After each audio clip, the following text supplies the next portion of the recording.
오늘 우리에게 주신 하나님 말씀은 창세기 6장 5절에서 7절까지 딱 3절 말씀만 보도록 하겠습니다. 창세기 6장 5절에서 7절까지 말씀입니다. 한 절씩 우리 교독하도록 할게요. 제가 5절 읽습니다. 여호와께서 사람의 죄악이 세상에 가득함과 그의 마음으로 생각하는 모든 계획이 항상 악할 뿐임을 보시고 땅 위에 사람 지으셨음을 한탄하사 마음에 근심하시고 같이 합시다. 이르시되 내가 창조한 사람을 내가 지면에서 쓸어버리되 사람으로부터 가축과 기는 것과 공중의 새까지 그리하리니 이는 내가 그것들을 지었음을 한탄함이니라 하시니라. 아멘. 반갑습니다 여러분. 네. 안녕하세요. 네, 반갑습니다. 우리 이제 이 벽대를 향하여 노래하면 우리 민규가 생각날 것 같아요. 네. 찬양을 드리는데 이 가사에 모든 것을 잃어버려도 아깝지 않은 예수를 아는 지식이 가장 부정합니다. 그의 죽으심을 본받아 그리스도를 얻고 예수 안에서 발견되려 합니다. 가사가 마음에 깊은 좀 울림이 있었습니다. 우리 이 믿음 가지고 같이 잘 살았으면 좋겠습니다. 아멘. 아멘.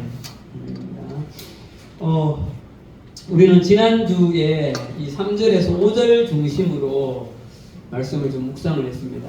앞부분에는 하나님께서 생명의 영을 거두시겠다라는 그 무서운 공의의 심판에 대해서 묵상을 하면서, 그러나 우리가 집중할 것은 공의의 심판과 함께 이면에 여전히 하나님의 우리를 향한 무엇이 흐르고 있다?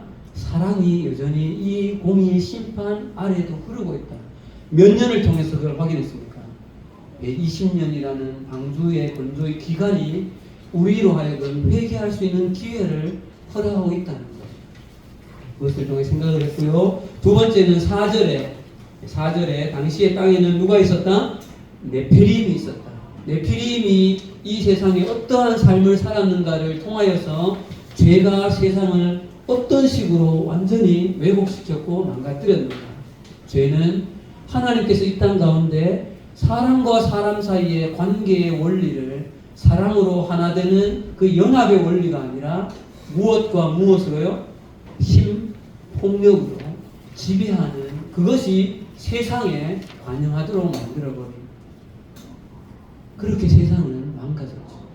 그것이 이 창세기 이때로부터 시작되어져서 이때에서 끝난 것이 아니라 시간이 흐를수록 우리가 지금 살고 있는 이 시대까지 모양은 다르고 약간의 형태는 다를지라도 지금 이 시대 또한 힘이 지배하고 있는 사회를 우리도 살고 있는.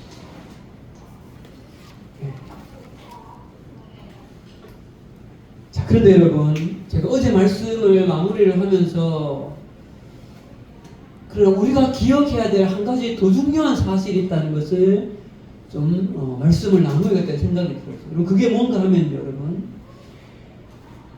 예수 그리스도께서 이 땅에 오심으로 말미암아서 그분이 십자가에 죽으시고 부활하심으로 우리에게 여전히 이 세상이 힘으로 지배되어지는 이 세상 같으나 우리에게는 새로운 산 소망이 생겼다는 것을 우리가 기억해야 합니다.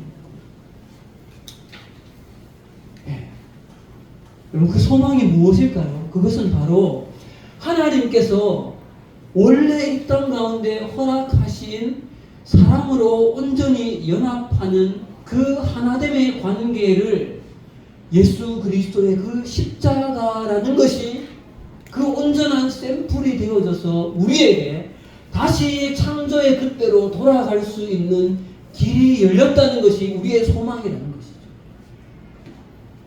예. 자, 여러분 말씀 한번 찾아봅시다. 베드로전서 1장 3절 말씀입니다. 베드로전서 1장 3절 말씀입니다. 자, 같이 한번 읽어볼까요? 베드로전서 1장 3절 시작.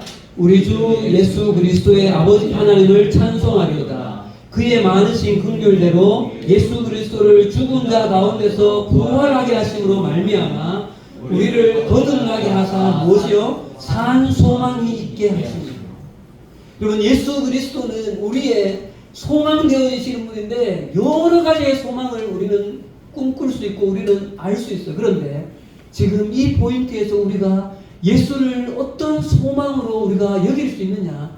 예수 그리스도의 그 십자가의 사랑이 힘과 폭력을 이길 수 있는 완전한 샘플이 되어졌다는 것이 그분이 우리의 소망 되어진다는 것이죠.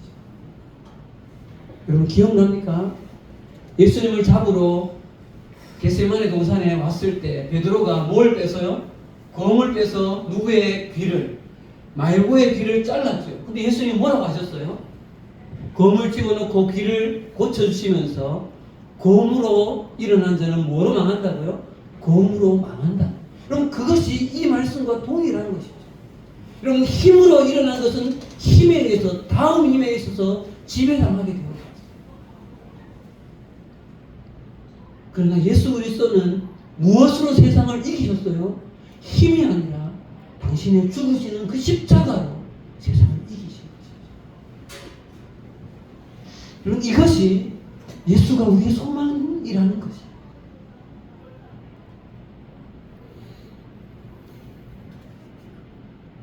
사랑하는 여러분, 우리가 이 세상을 지배하고 있는 이 힘의 원리를 무력하게 만들 수 있는 유일한 통로는 우리도 예수 그리스도의 그 십자가의 사랑을 가지고 하나님을 사랑한 것, 그 사랑으로 이웃을 사랑하는 삶을 살아낼 때 힘의 원리는 그 사랑 앞에 무기력하게 되어집니다. 여러분, 예수를 믿으십니까? 여러분, 예수를 믿는다는 것은 그 믿음으로 우리가 영원한 하나님의 나라 천국에 가는 선한 강력한 통로이면서 우리가 이 땅 가운데 살아있는 동안 예수를 믿는다는 것은 예수 그리스도의 그 십자가의 사랑을 우리의 삶 속에서 살아내는 것, 그것이 예수를 믿는다는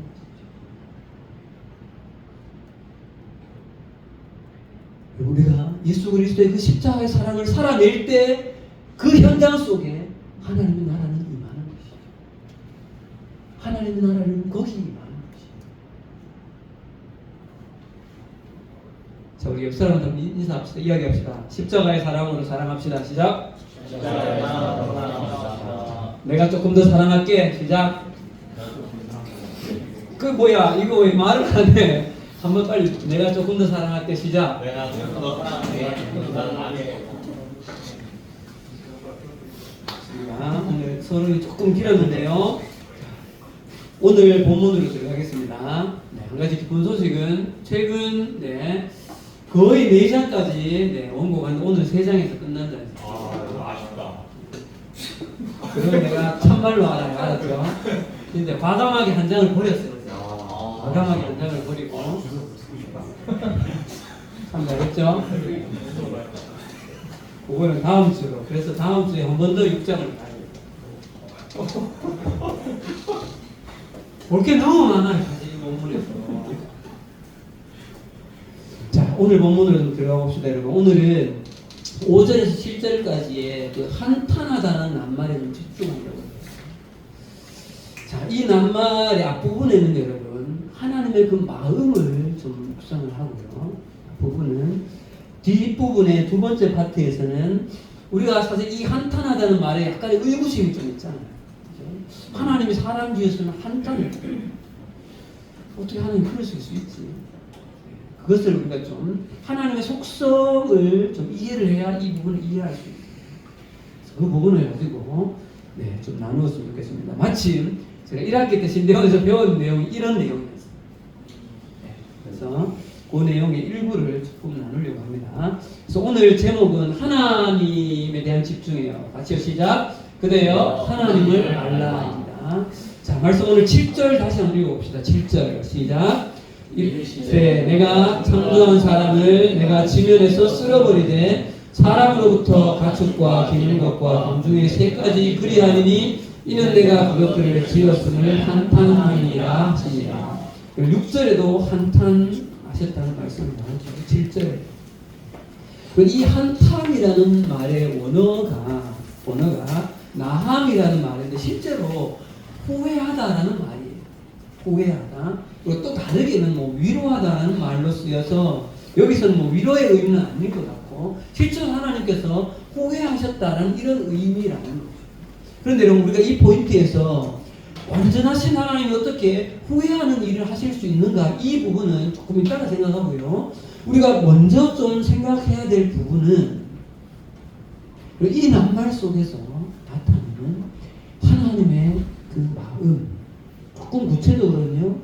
지금 이 창세기 6장을 직면하고 계시는 그 하나님의 그 깊은 심년에서 올라오는 어떻게 보면 그 고통스러운 마음을 우리는 좀 먼저 직면해요. 여러분 우리가 보통 일상에서 여러분 그런 일이 없기를 참 바라죠. 그런데 위험사고 많은 이 세상에서 정말 어느 날 갑자기 청천벽력 같은 그런 정말 안타까운 소식을 직면해서 너무 깊은 고통 가운데 들어가면 여러분 우리가 어떻게 됩니까? 사실 이럴 때는 울 힘조차 사실 없어. 울 힘조차. 그래서 그냥 깊은 속에서 이 탄식이 올라오는 거죠. 탄식이 그야말로.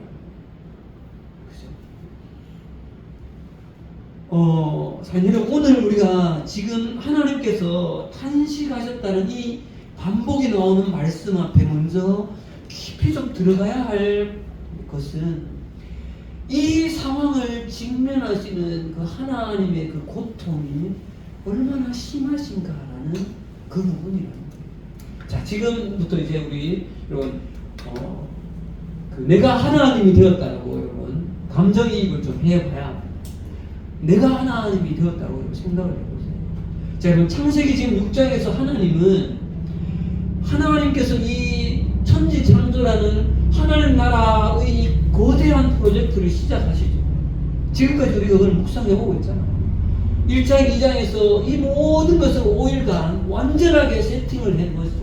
하나님 보시기에 너무 좋아하는 환경. 그리고 여러분 사람을 당신의 최상의 것을 불어넣어서 형상, 모양, 생기 거기에 전인격, 자유의지라는 어쩌면 하나님께서 가지신 그 최고의 AI를 사람한테 집어넣은 거예요.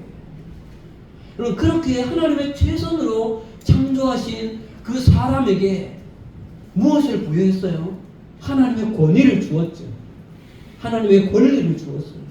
능력도 주었습니다. 그리고 너희들이 뭐 해라? 세상을 다스려.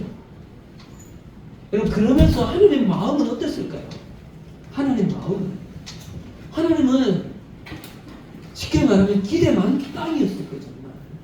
정말 이 세상 가운데 나의 형상을 가진 사람들이 이 지구상에 편만해서 온통 하나님의 나라를 이루어서 나와 교제하며 내가 왕이 되어서 영원히 높임을 받고 경배를 받고 사람들은 영원토록 이렇게 하나님을 찬양하는 이 그야말로 거대한 하나님의 나라가 형성되어질 것을 생각하면서 아마 하나님은 밤잠을 못 주무셨어요.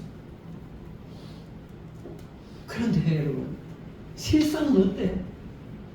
실상은 지금 창세기 6장에 와 있는 이 하나님은 선악과 나무 사건, 가인과 아벨의 사건, 가인이 에녹상을 쌓은 이후에 자기들만의 그 리그를 만들어낸 하나님을 제외하고, 그리고 지금 창세기 6장에 와서는 하나님만을 유일하게 예배했던 셋과 아노스 계열마저도 사람의 딸을 향해서 세상과 동화되어져서 이제는 더 이상 당신의 형상을 가졌던 사람들이 완전 악으로만 행하고 있는 이 모습을 바라보며 하나님의 한편의 그 속성인 고의는 이들을 뭐 하실 수밖에 없어요?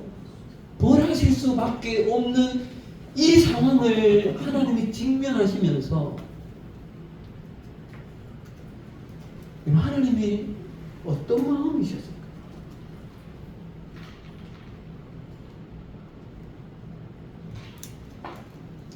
이 상황을 직면하는 그 하나님의 고통이 여러분 얼마나 컸을까요? 그죠? 여러분 이 하나님의 고통이 얼마나 컸으면 오늘 성경에 표현해 보면 하나님의 그 마음 속에 마치 날카로운 칼날로 하나님 마음을 도려낸 것 같은 그 고통이 새겨졌다는 의미가 여기 포함되어집니다.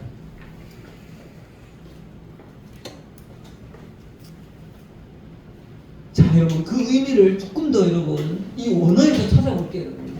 아까 한탄이라는 말의 원어가 뭐라고 했죠? 후회하다는 말이라 했잖아요.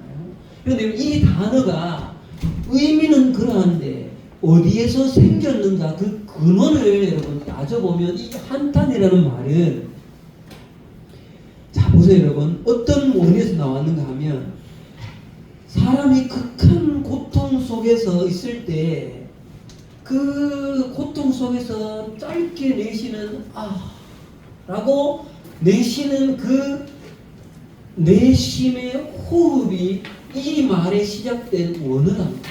그러니까 이런 의미예요. 이걸 후회하다고 이렇게 연관시켜보면, 왜 우리가 그럴 수 있잖아요. 교통사고가 탁 났어요. 내 자녀가 죽었어요. 그럼 부모가 뭐라고 할까요?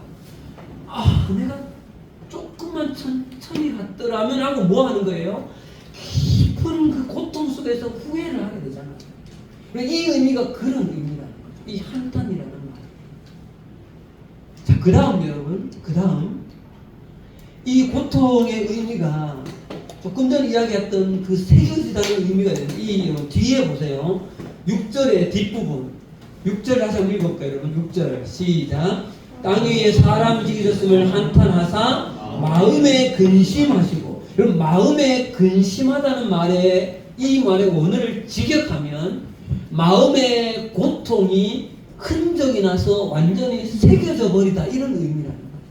그러니까 하나님의 이 고통이 하나님의 가슴에 너무 깊이 상처가 되어져서 이것이 잊을 수가 없는 그러한 상태가 되어졌다는 거예요. 여러분, 그러면 이 두 가지를 합쳐보면, 여러분, 한탄과 이 새겨지다는 말을 합쳐보면 지금 사람으로 존재하는 모든 존재가 전적으로 타락하였고, 하나님은 이들을 심판하여서 제거할 수밖에 없는 이 상황을 직면하는 그 하나님의 고통이 너무 커서 하나님이 지금 이 신음하고 있는, 그래서 내가 조금이라도 뭐 어떻게 했으면 이 아이들이, 이 사람들이 더 그렇게 되지 않았을까? 이런 어떤 하나님의 깊은 고통이 그 마음에 새겨져서 있는 그 한 구절의 의미라는 거죠. 그래서 여러분, 이 말에 원어에, 여러분 지난주도 말씀드렸죠. 이 원어를 한국말로 가장 가깝게 번역한 버전이 흥정역 버전인데요. 자, 넘겨주세요. 이렇게 되어 있어요. 읽어봅시다. 시작. 주께서 땅 위에 사람 만드신 것으로 인해 슬퍼하시며 또 그것으로 인해 마음에 근심하시고. 슬픔이 표현되어 있죠. 후회의 의미보다는 깊은 고통의 슬픔이라는 거예요. 자, 저는 여러분, 우리가 이 포인트에서 먼저 하나님에 대해서 알아야 될 중요한 사실이 있어요. 여러분, 그것이 무엇인가 하면 예수 그리스도의 핏값으로 구원받은 나, 하나님의 자녀된 나, 하나님의 백성 된 나라는 존재가 거룩을 잃어버리고 세상에 동화되어서 타락하여 간다면, 그때 나 한 사람을 향하여서 하나님의 마음에는 또 한 번 칼날로 하나님의 마음이 오려져서 깊은 고통의 그 새김이 또 한 번 새겨진다는 사실. 하나님의 그 사랑으로 거룩하여졌던 하나님의 자녀가 다시금 이렇게 타락해서 오늘 6장에 나오는 하나님의 아들들이 사람의 딸들로 동화되어져 가는 이러한 현상이 나 한 사람에게 일어난다면 그것이 하나님의 마음을 또 한 번 새겨지는 고통이 되어진다.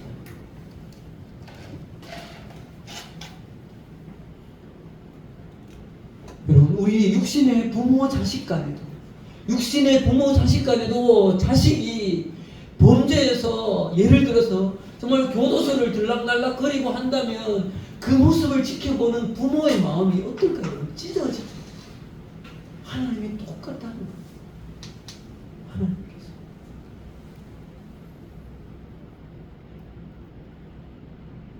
그런데 여러분, 저는 이 부분을 묵상하다가 이런 생각이 드는 거예요. 아, 하나님이 왜 이렇게까지 고통스러워하실까? 하나님의 이 고통의 깊이는 뭘까? 뭘까요? 우리를 향한 사랑의 깊이. 여러분, 사람과 사람과의 관계에서 고통의 깊이는 그 사람의 사랑의 깊이가 고통의 깊이와 비례하는 거죠. 여러분 봐요. 나와 전혀 관계없는 사람이 교통사고에서 나서 죽으면 그것이 나한테 큰 고통이진 않아. 그러나 내 자녀가, 내 부모가 그런 일을 당하면 그것이 나에게 큰 고통이 되죠. 왜? 사랑의 깊이만큼 고통은 깊은 거예요. 하나님이 왜 이렇게 우리를 향한 그 고통을 느끼시느냐? 그만큼 사랑하시기 때문에. 여러분, 하나님의 눈에는 우리만 보여요. 내 눈에는 너만 보여, 뭐 그런 말이 있잖아요.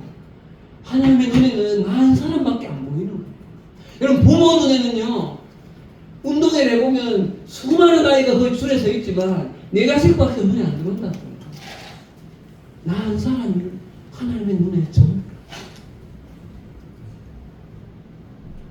그렇게 우리를 깊이 사랑하시기 때문에 우리가 하나님 앞에 선하게 살지 않으면 하나님은 마음에 그만큼 고통을 받는다. 자, 한번 따라하겠습니다. 하나님 앞에 믿음으로 살아갑시다. 아멘. 자, 이제 말씀의 후반부로 넘어가겠습니다. 자, 이제는 우리 모두가 의구심을 가지고 있는 이 한탄하셨다라는 이 표현. 하나님께서 사람을 지으신 것을 실패했다고 인정하시는 것인가? 당신의 잘못을 진짜 후회하고 계신 것인가? 이 부분을 좀 생각해 보도록 합시다. 이 부분을 이해하려면 하나님의 속성이라는 것을 이해를 해야 돼요. 하나님의 속성. 여러분, 하나님의 속성은 하나님이 가지고 계신 어떤 특성들인데요. 여러분, 이것은 크게 보면 두 가지로 구분이 되어져요. 뭔가 하면요, 사람과 함께 사람에게도 있는 속성이 있고요, 사람에게는 없는 하나님에게만 있는 속성이 있다는 거예요. 자, 넘겨주세요. 쭉 넘기서 보세요. 한 번 더요. 네. 자, 사람에게도 공통적으로 있는 속성을 1학기 또 공부하니까 이렇게 불러요. 무슨 속성이요? 공유적 속성이다. 자, 이게 뭔가 하면 영성, 우리도 영성 있죠. 지성, 도덕성, 우리도 어떤 권리됨이 있잖아요. 이런 것들이 하나님의 속성인데 하나님이 사람에게도 부여한 공유적 속성이에요. 그죠? 자, 그런데 하나님에게만 있는 비공유적 속성이 있다는 거예요. 그게 뭔가 하면 첫 번째 뭐예요? 자존성. 사람은 자존하나요? 아니죠. 사람은 의존해요. 누구로부터 나온 거죠. 독립성. 두 번째, 불변성. 사람은 불변하진 않죠. 무한성, 영원성 비슷하고요. 단일성, 단순성. 여러분, 이러한 것들은 하나님에게만 있는 속성이에요. 맞습니까, 여러분? 네, 맞죠. 자, 그러면 여러분, 오늘 우리 이 한탄하다는 이 말을 생각해 보기 위해서 하나님께는 완전하셔서 행하시는 모든 일은 잘못함이 없고 후회함이 없다는 것은 이 비공유적 속성 중에 무엇과 연관이 좀 있을까요? 어떤 속성과? 하나님은 이랬다가 저랬다가 뭐 이래서는 그런 하나님으로 우리가 알고 있지 않잖아요. 어떤 속성과 연관이 있는가요? 불변성이죠. 불변성.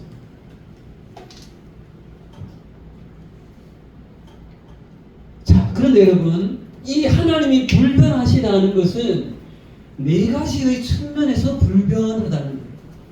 자, 다음 넘겨가 볼까요? 네, 좋습니다. 여러분, 하나님이 불변하시다라고 하는 것은 이 네 가지의 측면에서 불변하신 거예요. 첫 번째, 하나님 그분 존재 자체. 여러분, 불변하신 거 맞습니까? 맞죠. 자, 두 번째, 하나님이 가지신 조금 전에 그 여러 속성들. 그 속성은 변하심이 없다는 거죠. 세 번째, 하나님의 뜻대로 하신 우리 작정, 가끔 막 논쟁의 주제가 되는 그 작정하심, 예정, 이런 것은 불변하다는 거예요. 마지막으로 하나님께서 직접 언약으로 하신 말씀, 이 신약, 구약, 이 성경 말씀은 불변하다는 것이죠. 자, 여러분 물어봅시다. 여러분 이 네 가지가 하나님은 불변하시다는 것을 여러분 믿으십니까? 아멘. 네. 믿으십니까? 아멘. 네. 네. 하나님은 이 부분에 대해서 절대 변함이 없는 분이세요. 그런데 문제는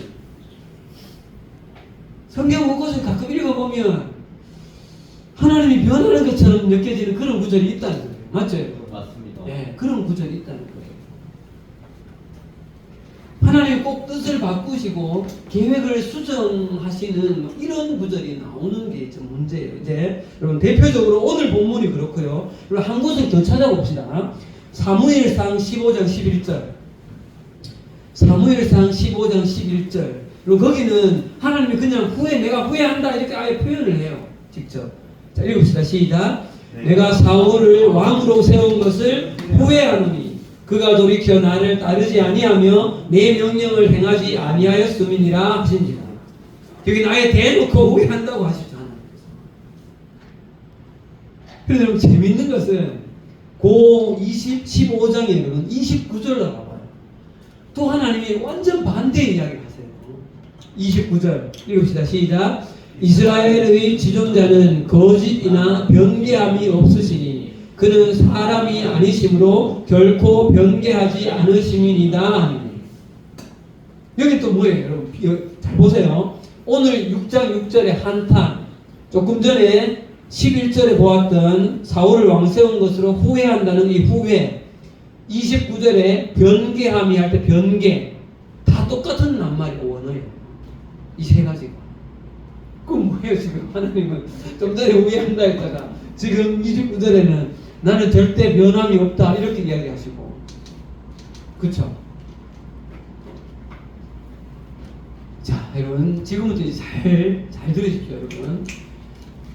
하나님이 불변하시다라고 하시는 이 불변성의 개념을 잘 잡아야 돼요.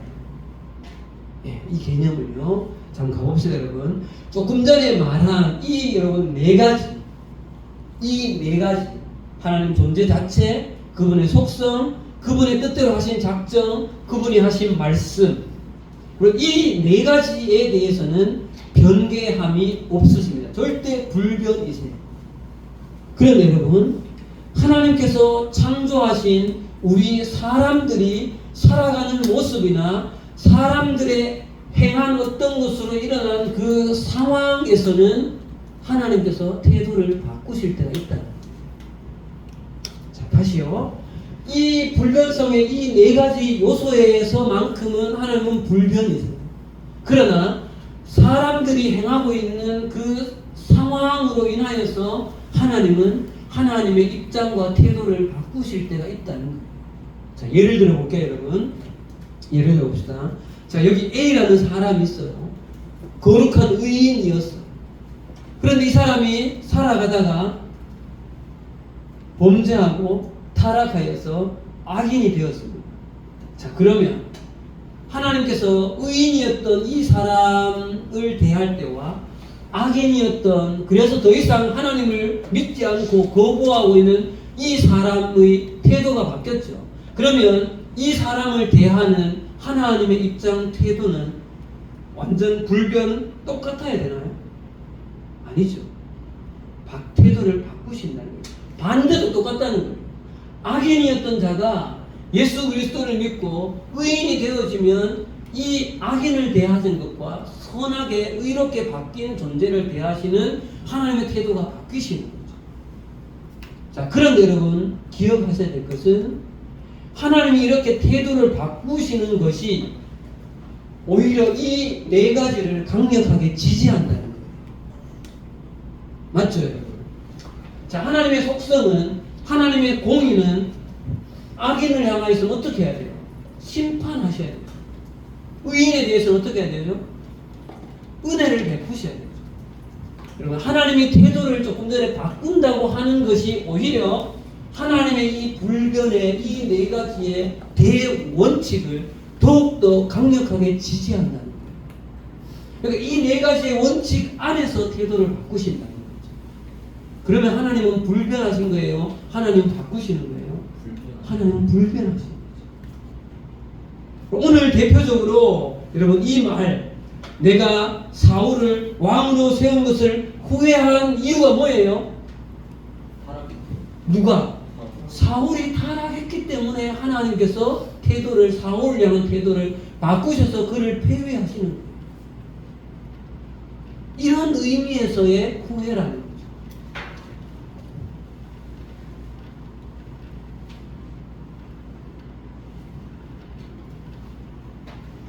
이렇게 하나님은 인간의 그 상황에 따라서 태도를 바꾸시는, 의인이 악인이 되어지면 공의로 벌하시고 악인이 의인이 되어지면 그에게 선한 은혜를 베푸시는 이 하나님의 이 모습이 이 네 가지 안에서 절대 변하지 않는 그런 불변성을 강력하게 계속해서 유지해 간다는 거죠.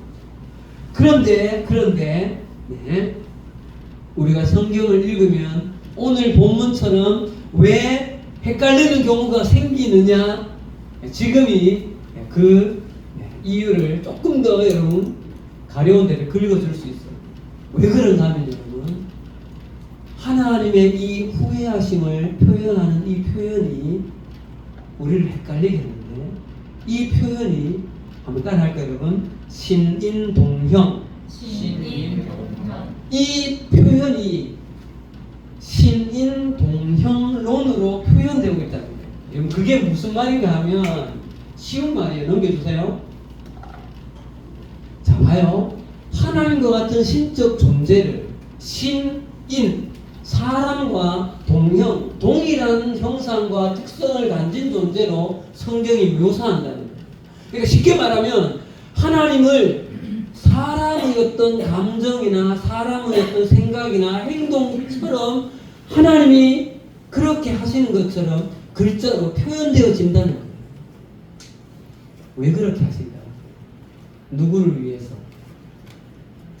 우리가 지금 하나님의 그 마음, 하나님의 그 뜻을 사람이 이해하기 쉽게 하시기 위해서 이렇게 글을 표현하신다는 거예요. 자, 한 곳을 예를 들어 찾아봅시다, 여러분. 창세기 18장 21절 가볼게요. 창세기 18장 21절. 자, 창세기 18장 21절 말씀 읽어볼까요? 시작. 내가 이제 내려가서 그 모든 행한 것이 과연 내게 들린 부르짖음과 같은지 그렇지 않은지를 내가 보고 알려 하노라. 자, 여러분 보세요. 이게 지금 소돔과 고모라의 그 타락을 이야기하고 있는 본문인데요. 내가 이제 내려가서 그들이 진짜 그만큼 타락했는지를 내가 내려가서 알아보고자 한다, 이 표현이에요. 자, 하나님이 꼭 내려가서 봐야 알아요? 아니잖아요. 근데 왜 이렇게 표현하냐고. 우리가 느끼기에 하나님이 우리의 이해를 돕기 위해서 지금 하나님의 마음이, 하나님의 상황이 어떠한지를 우리가 이해하기 쉽게 그렇게 표현하고 있다는 거죠.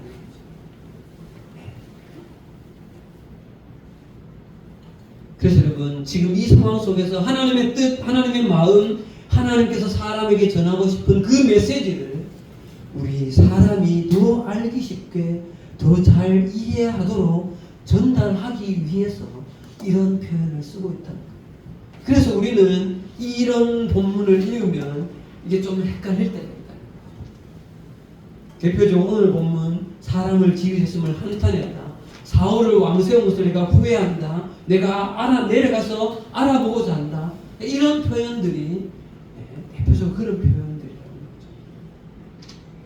거죠. 자, 이제 후반부를 좀 정리해 봅시다, 여러분. 하나님은 그분의 생각을 바꾸시는가? 여러분, 네 가지 여러분 기억합시다. 하나님의, 지나갔어요. 기억해 보세요. 하나님의 뭐? 존재 자체. 사람 존재가 있으면 그분이 가지신 뭐? 속성.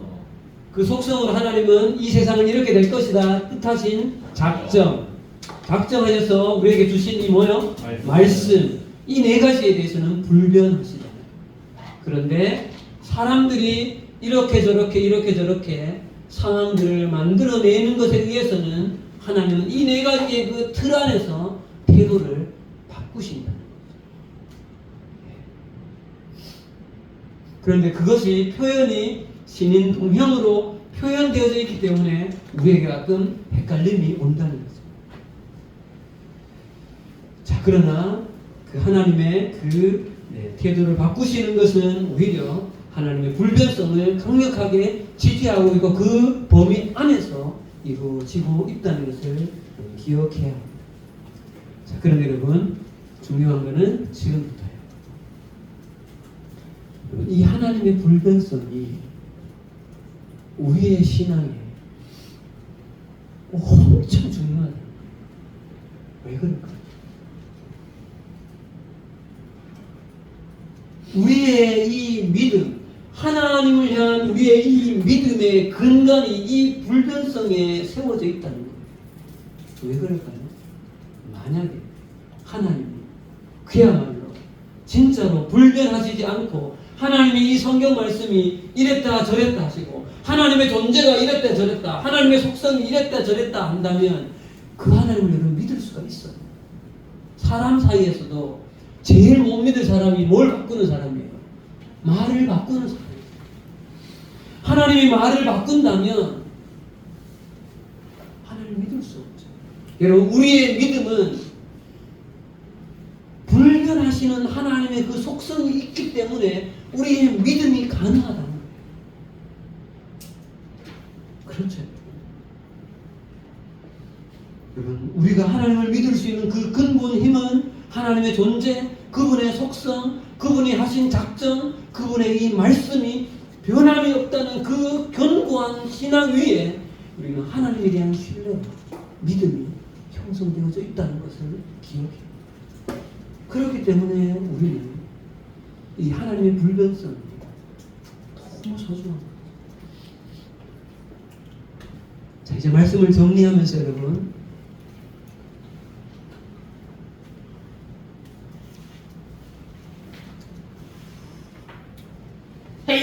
하나님은 우리가 범죄하여서 당신의 심판 아래 놓일 때 하나님의 마음은 깊은 고통을 느낀다고 하셨죠. 왜냐하면 우리를 사랑하기 때문에. 하나님의 그 공의는 항상 사랑과 함께 흐르는데 우리를 향한 이 사랑이 하나님의 가장 강력한 속성인데 그것이 변함이 있다 없다 여러분? 변함이 없다는 것이죠. 나를 향하신 하나님의 사랑이 변함이 없다는 것이죠. 가끔 내 형편과 내 상황 때문에 하나님이 나를 사랑하지 않는 것처럼 여겨지는 것은 나의 감정 때문에 하나님이 우리를 향한 사랑은 변함이 없죠. 여러분, 그러면 이제는 한 단계를 더 나가볼까요? 우리를 향하신 하나님의 태도가 변함이 없다면 하나님이 우리에게 기대하시는 건 뭘까요? 너희도 나에게 신실하라. 내가 너희를 향한 사랑과 모든 것이 신실하게 변하지 않듯이 너희들도 나에게 신실함을 유지하라. 그것이 성경이 뭐예요? 구, 약, 신, 약. 약속이잖아요. 약속에서 중요한 게 뭐예요? 신실하게 지키기. 그래서 오늘 이 본문을 보면서 우리가 기억해야 할 것은 하나님의 신실하심은 변함없습니다. 중요한 것은 우리의 신실함, 하나님을 향한 나의 신실함이 변하지 않아요. 지난 한 주간 우리의 삶이 여러분 어떻습니까? 앞으로 우리의 삶이 여러분 어떻습니까? 때로는 우리가 하나님께 신실하지 못할 때가 있을지 모르겠지만 그러나 그럼에도 불구하고 우리는 계속하여서 하나님 앞에 바로 신실하게 서기 위해서 몸부림을 쳐야 하는 것이죠. 그래서 하나님은 우리 가운데 내가 거룩하니 너희도 뭐하라? 거룩하라. 하시는 것이죠. 기도하겠습니다. 하나님 아버지 은혜를 감사합니다. 오늘 하나님께서 직면하신 지금 이 창세기 6장의 이 한탄하심이 하나님의 그 고통이 얼마나 깊은가 우리가 바라보며 하나님 우리가 하나님 앞에 하나님 이렇게 범죄하지 않도록 우리를 붙잡아 주십시오. 또한 우리를 향하신 그 하나님의 그 놀라운 속성들이 변함없이 신실한 것처럼 하나님은 우리에게 내가 거룩하니 너희도 거룩하라고 우리에게 당신의 신실하심을 우리 가운데 요구하시는 그 요구를 기억하며 하나님 앞에 정말 표대를 향하여서 주님 앞에서는 그날까지 이 믿음을 잘 지켜나가는 우리가 될 수 있도록 도와주시옵소서. 예수님 이름으로 기도합니다. 아멘.